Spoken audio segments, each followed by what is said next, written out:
Okay, let's unpack this. Have you ever looked at someone's career path and thought, wait, how did they even get there from here? Hmm. Today, we're not just looking. We're diving deep into a journey that is anything but a straight line. Really. We're talking about an individual who started with a deep love for humanities, surprisingly chose a science track in high school, then pursued international journalism, and ultimately landed as a program manager at Google in New York. It's a truly fascinating look at adaptability, self-awareness, and, well, the unexpected ways our lives and careers unfold. It really is. And this deep dive offers a compelling, almost counterintuitive story, doesn't it? About navigating really diverse, seemingly disconnected fields. Our mission today really is to distill the wisdom from this individual's experiences. We want to understand how they made these choices, the ones that seem so far apart, and what they learned at each pivot point, and what it truly means to find fulfillment in a career that absolutely defies any kind of straight line. We'll be drawing insights from an interview originally conducted by Chelsea with this unnamed individual. So we get a front row seat to their unique perspective, their thinking. Exactly. So get ready for maybe some serious aha moments, because you might just find some unexpected insights for your own journey, no matter where you are on it right now. This isn't just about one person's story. It's about the universal lessons embedded in a life lived intentionally, but also really flexibly. So let's rewind. Let's start at the very beginning, in high school in Guangzhou, China. Our interviewee tells us they absolutely loved humanities, like really loved them. But here's where it gets really interesting, kind of unexpected. They chose a science track for their subject, specifically physics. Now, that feels like a significant detour, doesn't it, from a stated passion? Why physics? Well, what's truly fascinating here is the early display of a highly strategic, almost pragmatic problem-solving approach. It's quite something. The interviewee explained their decision wasn't driven by an inherent love for physics itself. Not at all. It was based on a really sharp observation about resource allocation within their high school. It was a top-ranked school in Guangdong, right? And they noticed the very best teachers, the best resources, they were consistently put into the science classes, especially physics. So for them, this wasn't really a choice about passion at that moment. It was about optimizing for success. Their main goal was getting a high score, to get into a better university, secure a preferred major later on. Huh. So it's purely tactical, a calculated decision, not giving up on their humanities interest. They essentially saw their high school years, despite all the academic pressure, as relatively simple and carefree. That's surprising, almost like life's easiest phase before things got really complicated. They even called it the happiest time. What a perspective. It absolutely is. And this raises a really important question for us, I think. How often do our foundational choices, driven by immediate goals like exam scores or uni admissions, how often do they subtly shape our future trajectory in ways we might not predict, even when our true passions are somewhere else entirely? For this individual, crucially, they had this hunch they'd pursue humanities later. That was key. That allowed them to make this pragmatic choice without feeling like they were abandoning their core interests. It shows a powerful capacity for both short-term strategy and long-term vision, even that young. They kind of understood this one choice wouldn't define their entire future. It freed them up to optimize for the moment. That's a critical point, not letting a temporary pragmatic choice define everything. Okay. And true to that hunch, despite the science background in high school, our interviewee did follow their humanities inclination. They chose journalism and communication for university. But even here, the pull for what they considered hardcore humanities was still incredibly strong, wasn't it? Yes, very strong. Foundational, you could say. Yeah.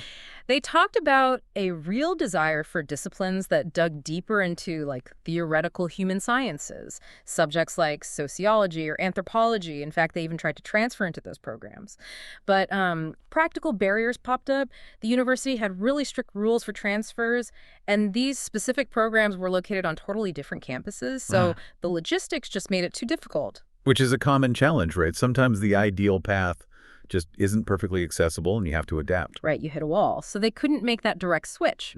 They described journalism at the time, this is around 2010, as very practice-oriented, like training students for jobs, reporters, PR people, especially with the rise of new media, digital media back then. They mentioned going to companies like Tencent was seen as really cutting edge, but even within journalism, their personal goal was quite specific, right? It wasn't just general reporting. Absolutely. They had a remarkably clear, singular objective that went beyond the local scene. They wanted to study abroad and focus specifically on international media, particularly reporting on global events, international affairs. This very specific ambition wasn't just a vague wish. It directly shaped their academic choices, their prep work. It really set the stage for their next big move. That kind of clarity, even at uni, is a powerful driver. And that ambition, studying international affairs abroad, that eventually led them to the U.S. for a master's degree. This was their first time studying overseas, and it sounds like it was a truly transformative period, a real game changer. Oh, it was an immense shift. Culturally, academically, everything. They chose Syracuse University in upstate New York. Not just because it had a top-ranked public affairs college and strong alumni network, though that helped, but it offered a program directly aligned with their goal, understanding international policy and communication. What was truly eye-opening, though, was the learning environment itself. It was a complete departure from their previous experiences in China, which were more lecture-based. Syracuse really emphasized participatory learning. Teachers acted more as guides, facilitating discussions, critical thinking, not just pouring out information. And they found this shift needed significant self-drive. Right? Yay. But they clearly thrived. They appreciated the immersion with both American students and a diverse group of international students.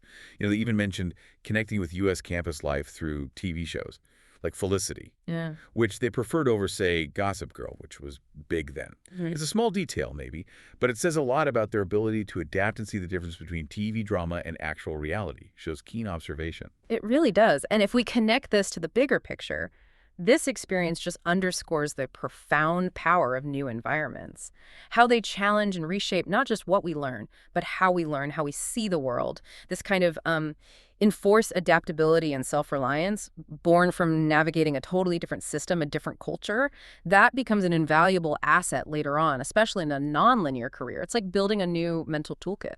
Okay, so after grad school, the interviewee achieved that long-held dream. They became an international affairs reporter for Sina Finance based in Washington, D.C.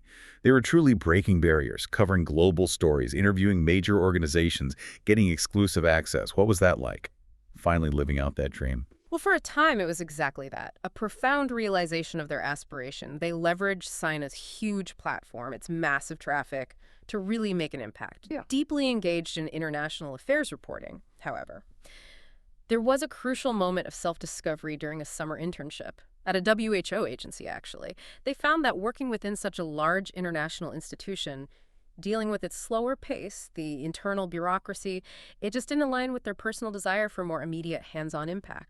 They realized the operational reality of these big bodies didn't quite resonate with their temperament or what they wanted from a role. And that led them to consciously avoid similar job opportunities after graduation, even though many of their peers were aiming for exactly those jobs. Wow. So even achieving the dream can reveal a completely new direction. Right. And this is where their interest in the internet started to spark, wasn't it? Specifically, how technology changes people's lives, socio-political landscapes. It's fascinating evolution from direct international reporting to this broader, more systemic view, like zooming out. Right. Exactly. Their natural curiosity, which was rooted in their humanities background and interest in social issues, it shifted from just reporting on international events to understanding the fundamental forces shaping them, often digital forces. They started to see technology not just as a tool, but as a critical lens, a way to analyze social dynamics, global change. This wasn't just a random pivot. It felt like a deeper exploration of human interaction, just in a new tech-driven context. Right, and this growing, more analytical interest in the internet led to their next really strategic move, joining a consulting firm in D.C. that specialized in internet policy. Yeah. That sounds like a perfect bridge, almost designed to connect their past to their future. It truly was a crucial transitional role. And just to clarify, internet policy here.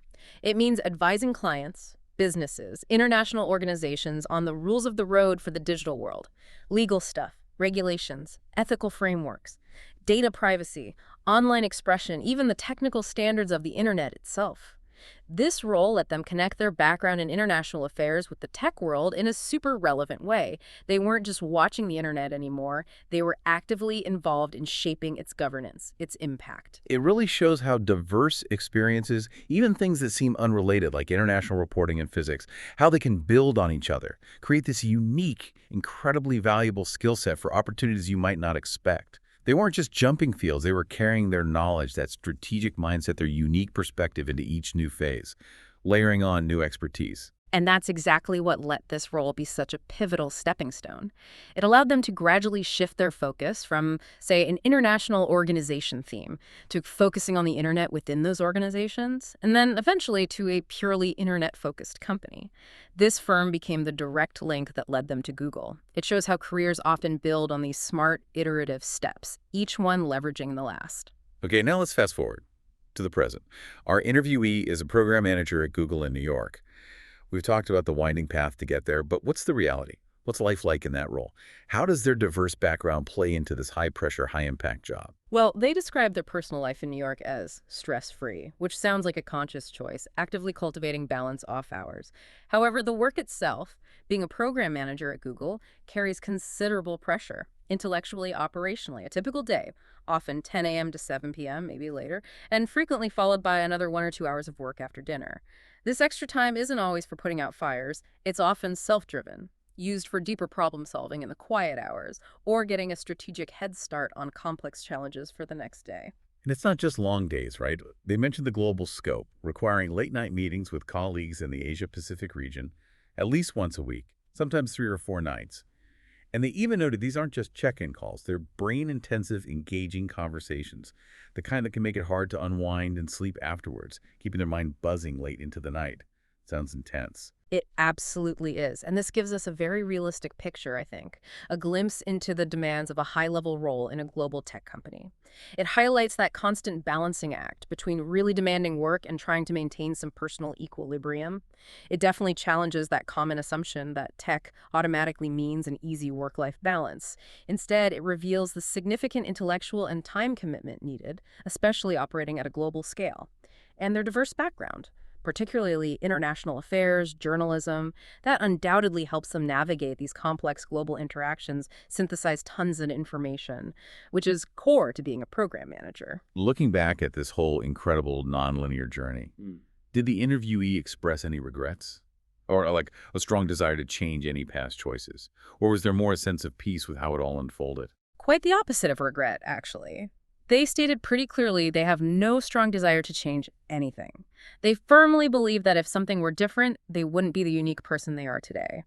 And a really key insight here is their comfort with what they called the mismatch between what they studied academically and what they do now professionally.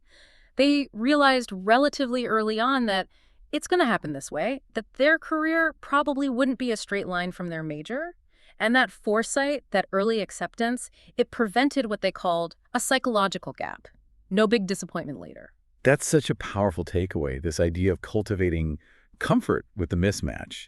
How do you think someone could, cultivate that kind of acceptance? Or even embrace that nonlinearity in their own journey, instead of feeling like they've failed because they didn't follow a straight path? That's a great question. It probably speaks to a kind of cognitive reframing. Mental shift. For this individual, it seems to have come from deep self-awareness and a willingness to keep checking in. What genuinely fulfills me? Instead of seeing experiences as isolated detours, they saw them as accumulating skills, perspectives. The high school physics, the journalism, the international policy, each step wasn't about reaching some fixed destination. It was about learning and evolving. So cultivating this comfort means recognizing that every experience, even the ones that seem unrelated, adds a unique dimension to your skill set, your worldview. It's about focusing on transferable skills, the process of learning, rather than sticking to rigid labels. Makes a lot of sense. Like they were always building value, not just checking off boxes on some predetermined plan. And when asked what advice they'd give their younger self, specifically their middle or high school self, their answer was really profound, wasn't it? It was incredibly simple, yet profound. Yeah. They would tell their younger self, don't worry, this is your happiest time, enjoy. And this sentiment, it really echoes their earlier point about youth being simpler, more carefree before the real complexities hit. Adult life, career choices. It's a powerful reminder, isn't it? To appreciate the present moment, especially in those times that seem simpler in retrospect, before the real challenges of navigating a career, finding your place, really begin. It also hints maybe at a deep understanding that future successes bring their own pressures, making present enjoyment even more precious. So what does all this mean for you, the listener, as you navigate your own journey? This deep dive into one individual's nonlinear path really illustrates that a career just doesn't have to be a straight line, can twist, turn, seem to double back. Yet each experience, from high school physics to international journalism, it builds this unique, resilient foundation. And that can lead to really unexpected, fulfilling places. Yeah, the interviewee's story really highlights the huge value of adaptability, of early self-awareness, like recognizing the WHO wasn't the right fit for them. And just the courage to pivot when new interests pop up or when your initial assumptions get challenged by reality. The remarkable comfort with that perceived mismatch between study and work. It's a testament to how diverse, often unconventional experiences can create a richer, more unique, and ultimately maybe a more fulfilling skill set than a perfectly linear path ever could. It's about finding your personal mosaic of skills and passions. It definitely makes you think about your own journey, doesn't it? What seemingly unrelated experiences in your past might actually